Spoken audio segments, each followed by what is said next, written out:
Hi, I'm Akasha Bethel reporting for Bass City Beat, and I'm here at the McRae Harbor for Turning Point's 2012 event, Spirit of Leadership. Well, this is our largest fundraiser for the year, and we have an opportunity to bring all of our friends and supporters together. We get to have a great time shopping, and we can tell them all the story about our organization. We have a wonderful speaker today. She'll be talking about her experiences with domestic violence and how she overcame that. So it's just a great opportunity to get everyone together and talk about our organization.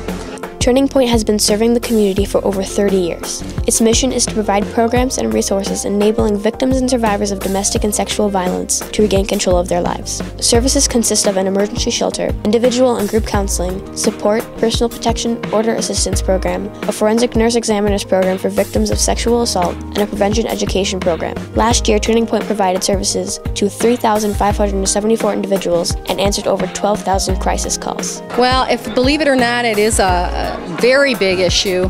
We can only help about 20% of the people that need help in our organization. We do have an emergency shelter that can hold up to 39 people at any one time, but we have about 12,000 calls per year.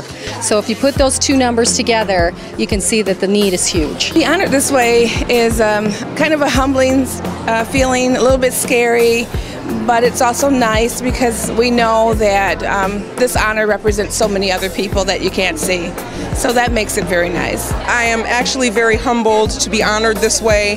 The work that I do and the value that I have for community service is something I do because I love it, and I never imagined that anyone would look and go, hey, here you go. It's very humbling. We have two organizations that we're working with, the Women's Automotive Association and Turning Point, and we look for women who have done a lot in their community and have really great, powerful jobs in the community, and also balance that with their life, their home, their work, and give back to the community.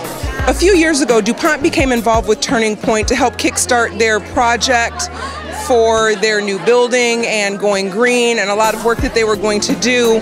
And so not only did we engage with them at a corporate and a local level for that, we have mobilized volunteers to go over and spruce up their offices and different things like that. I mean, I really just enjoy being able to provide whatever support we can to those folks in our community that are doing this kind of work. Lots of experience with Turning Point. I remember when it was established. I'm a Mount Clemens girl. I live there, and I remember thinking how good it was for families, especially children, to have some place to go.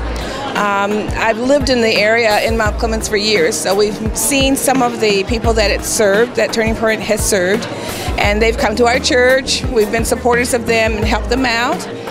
We know that if it wasn't for God's grace, it could have been one of us there. We've donated money and lots of prayers. Many of my friends have donated time at Turning Point. Well, today at Turning Point and Women's Automotive Association International, I'm going to be your keynote speaker this morning. And I'm also sharing my books of Women of True Grit and The Last Christmas Ride, which is a story about a sister's love. And I'll be addressing how to unlearn what you've learned.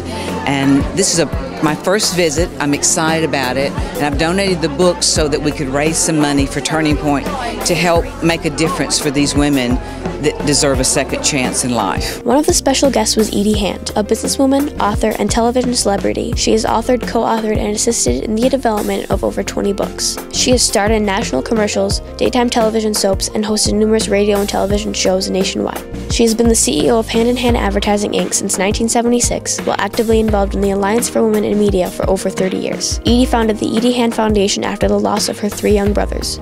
Her foundation helps benefit the Children's Hospital of Alabama and St. Jude's Children's Research Hospital. Events like what we have here today are important to be able to give back and let people know they're cared about, and to inspire them and to encourage them to go on and not feel like they are ashamed, but they are going to unlearn tough habits to be better individuals and develop a stronger character.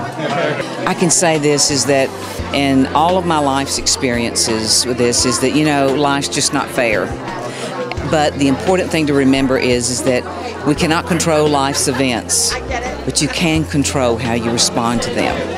We'd like to congratulate all of the women that were nominated today and give a special thanks to Edie Hand for all of her empowering words and influence to women across the nation. For Bass City Beat, I'm Akasha Bethel.